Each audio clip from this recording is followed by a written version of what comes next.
buntag sa tanan sa magkakaigsunan des kahangin ano natay sure pulong sa Ginoo no sa di pa kumadto sa mensahe magampo ta Lord God salamat ang takna sa kabuntagon tayo kalam Lord in Jesus name I pray amen ingon ang pulong sa Ginoo ang pulong sa Ginoo magagilaan sa kanginan mag-iskuta may tungod sa kalawasan sa kalagsa-tao no samtang buhi kata mangandam tadaan no sa may antong andamon ang atong kalag mga importante andamon sa mga tao ning kalibutan na samtang buhi pa siya kay gitagaan na siya og chance sa Ginoo sa diya nga siya motuo diya sa atong maluluwas nga masugon sa Kristo siya maluwas sa diya nga motuo ta no mag-isko ta na ang pagtuo nato diya ni Kristo na magbasa ta og libro sa buhat no aritas Bisaya aron klaro ug tataw ang pulong sa Ginoo no arita magbasa diri sa libro sa buhat 16 magsugod ta sa 25 ngadto sa 31 ingon ang pulong sa Dios ug ang pagkatungang gabi si Pablo ug si Silas nagampo ug miawit og mga pagdaig ngadto sa Dios ug ang mga binalanggo nakadungog kanila og sa kalit dihay usa ka magusog nga linog nga mao ang mga haligis sa bilangguan nauyog og diha ang tanang pultahan naablihan ang tapos sa matag usa nangatangtang og magbalantay sa bilangguan nakamatag gikan sa iyang pagkatulog og sa nakakita nga ang mga pultahan sa bilangguan nangaabli siya milanet sa iyang espada ug buot ta magpatay sa iyang kagulingon ug nagadahom ang mga binalanggo nakalayas na apan si Pablo misinggit uban sa usa ka makasug nga tingog nga nagaingon ayaw paghimo og kadaot sa imong kagulingon kay kaming tanan ani adinhi no 29 ug siya nagpakuha og suga ug nagdali sa pagsulod ug miduol ug nagakurog mihapa sa tubangan ni Pablo ug ni Silas ug midala kanila sa gawas ug miingon nga Sir unsa may akong buhaton aron ako maluwas ug sila mitubag si Pablo ug si Silas ug sila miingon tuo sa Ginoong Hesus aron ikaw maluwas nang sadi pa ta moadto sa mensahe atong say passage ni Apostol Pablo ingon diri sa 17 kini siya mosunod ni Pablo ug kanamo misinggit sa nagaingon kini mga tawhana mao ang sulugoon sa labing taas nga Dios no sulugoon kini si Pablo sa Dios nga nagpakita ani kanato sa dalan sa kalawasan ano nga ang istorya ani adunay usa ka babaye no nga murag nasudlan og daotang espiritu ug kini makita nimo sa 16 ug kini nahitabo samtang miningadto sa pagampo ang usa ka dalaga ug gisudlan og espiritu sa pagpanagna tagbo kanamo kung minala sa iyang gagalon sa dakong ginansya pinaagi sa pagpanagna kini misunod kining bayhana misunod ngadto ni Pablo ug misinggit ug nagaingon kining mga tawhana mao ang sulugoon sa labing taas nga Dios no ilang ang babaye nag-ingon ani no ngadto ni Pablo no ug nagpakita ani kanato sa dalan sa kalawasan ingon diri sa 18 ug kini gihimo niya sa daghang mga adlaw apan si Pablo ingon nahasol si Pablo ani nga time tungod sa babaye nga nagsunsunod niya no ug ang nagsugo kanimo diha sa ngalan ni Kristo sa pagpagawas kanina ug siya migawas sa maong takna sa 19 sa diha nga iyang maagalon nakita nga paglaom sa ilang ginansya nawala na sila midakop ni Pablo ug Silas ang miguyod kanila ngadto sa dapit sa merkado ngadto sa pangulo no ug midala kanila ngadto sa maghuhukom nagaingon kini mga tawhana ingon nga mga Hudiyo nga labihan nagsamok sa atong syudad no ug nagtudlo sa pamatasan dili subay sa balaod no kay si Pablo wala naman magsunod sa mga pagtuo sa paganismo kay tungod kay luwas naman si Pablo ani nga time mao na nga 21 og nagtudlo sa mga pamatasan og dili subay sa balaod alang kanato sa pagdawat ni sa pagtuman ingon nga mga Romano ug ang panon nadungan paghasmag batok kanila og mga maghukom migisi sa ilang mga biste ug misugo ug pagpalatigo kanila, no? Adunay mga persecution, no? Giluto si Pablo ani nga time, no? Ug sa diha sila nakahatag og daghang labod, no? Gibunal-bunalan sila ani, no? Tungod sa pagdala sa ngalan ni Jesus Christ, no? Ingon sila ngadto sa bilangguan og nagsugo og tigbantay sa pagbantay kanila nga dili makaikyas kinsa nakadawat sa mao nga sugo mipasulod kanila ngadto sa sulod nga bahin sa bilangguan, no? Ang ani nga time is gisud na si Apostol Pablo diya sa bilangguan, no? Tungod sa pagwali ni Pablo may tungod sa ngalan ni Kristo, no? Mao nay sa una nga panaluwas si Pablo usapon ni ka manglulutos sa iglesia sa diha nga siya na luwas ug siya na po'y gilutos sa iyang mga isig ka Hudiyo kay kini si Apostol Paul pure man ni siya Hudiyo, so sa diha nga giluwas siya sa Ginoo siya na po'y gilutos sa iyang mga Hudiyo, no?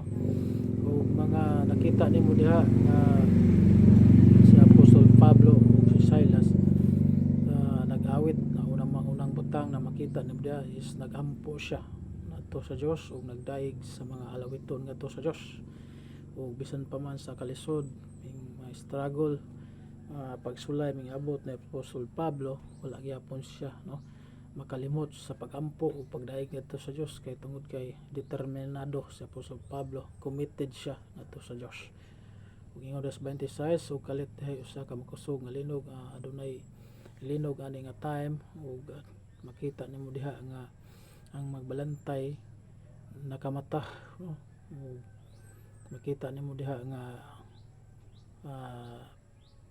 nakaingon sila nga ang mga pultahan diya sa presohan is nangaabli na ug nakita diha nga may lamit mingkuha og espada, no?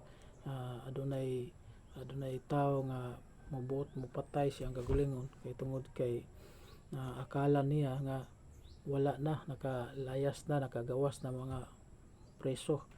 Ug makita nimo diha nga may kuan si Pablo misinggit, no? Sa makusog nga tingog nga ayaw buhati ang imong kaguling og kadaot kay tungod kay ani ara kaming tanan, ingon si Apostol Pablo, no? Diya sa 28 ingon 29 ug siya napakuhag suga ug nagdali pagsulod ug miduol ug napakurog umihapa sa tubangan ni Pablo ug ni Silas. Mo na nga ang usa ka Philippian jailer nangutana asking to Pablo and Silas what must I do to Jesus, no? Muna unsay mga may kuno og buhaton nila aron sila maluwas, no? Muna nga mintubag sila si Pablo ug ni Silas deres 31 tuo sa Ginoong Hesus ug aron ikaw maluwas, no? Pasabot ya ang maluwas ang kalag, no? Dili ang lawas, no? Kay ang lawas mapauli man ni sabog, no? Abog kagikan, abog ka pauli. Muna nga ang lawas dili na mo pasabot nga ang maluwas ang atong lawas kundi dili ang kalag nato mo'y maluwas, no?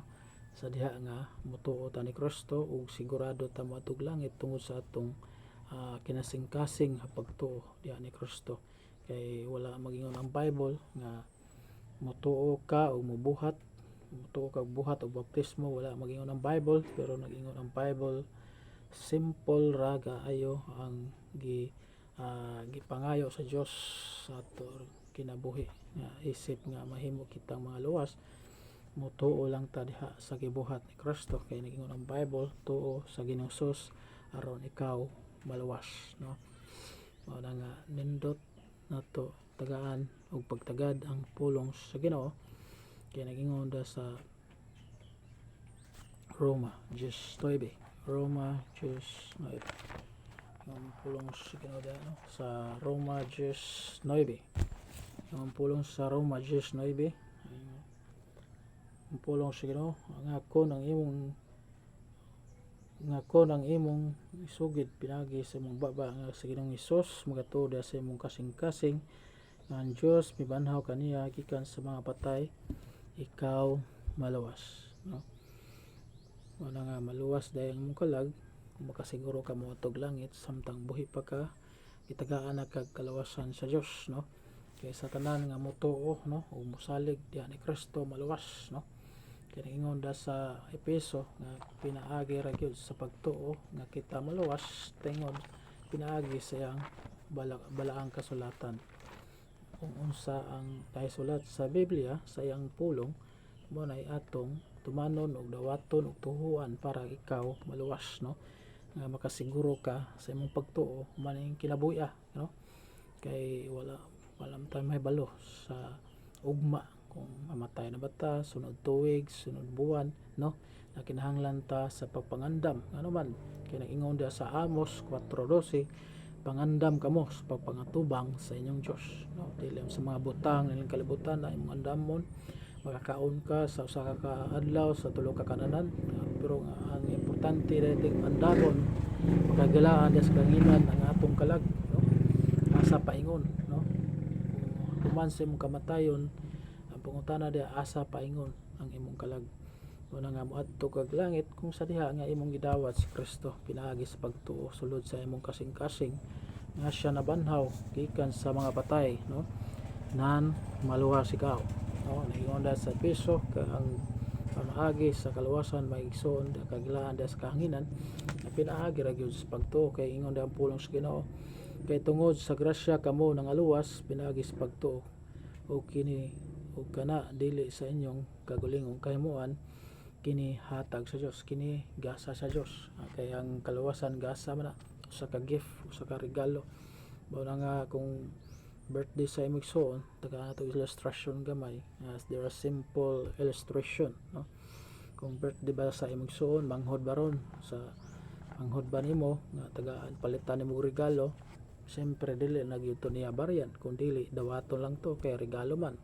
Once nga baryan to dili na to matawag og regalo. Pag dili baryan mo itong gitawag to siya regalo kay ang kalawasan nag-repair mo na sa ka regalo mga dili na nimo haguan dili na nimo baryan dili na nimo paningkamutan tungod kay ang gasa sa Dios nga maong kaluwasan sa imong kalag libre man na siya gihatag mo ng libre sa Ginoo sa imong kalag. Ang imo lang buhaton nga motuo ka sa gibuhat ni Jesus Christ dito sa cross sa Kalbaryo para ikaw maluwas, no? Imong saligan ang pagkamatay ni Kristo kay ang pagkamatay ni Kristo para sa imong sala ug sa akong sala, no? Sa diha nga mosalig ka ni Kristo maluwas imong kalag kay dili na malaglag imong kalag tungod kay nag-ingon sa Juan 3:16 ang Dios nahigugma sa kalibutan ang tungod niya na iyang gihatag ang iyang bugtong anak aron ang tanan nga mosalig kaniya dili malaglag kun dili makabaton kinabuhing dayon. Sa diha nga naangkon nimo si Kristo nahimo kang anak sa Dios kay ingon sa Juan 1:12 nga sa tanan midawat kaniya ug mutuo sa ngalan sa anak sa Dios mahimo kitang mga anak sa Dios. May ang Ginoo naghatag kanato og kagahom nga mahimo kitang anak sa Dios. Na we are the great privilege nga nakadungog ka sa pulong sa Ginoo nintak na sa kabuntagon. I hope ko nga aduna ka mo'y nakuha nga mapagtulunan. Makambutas salamat sa imong pulong Lord. In Jesus name I pray. Amen.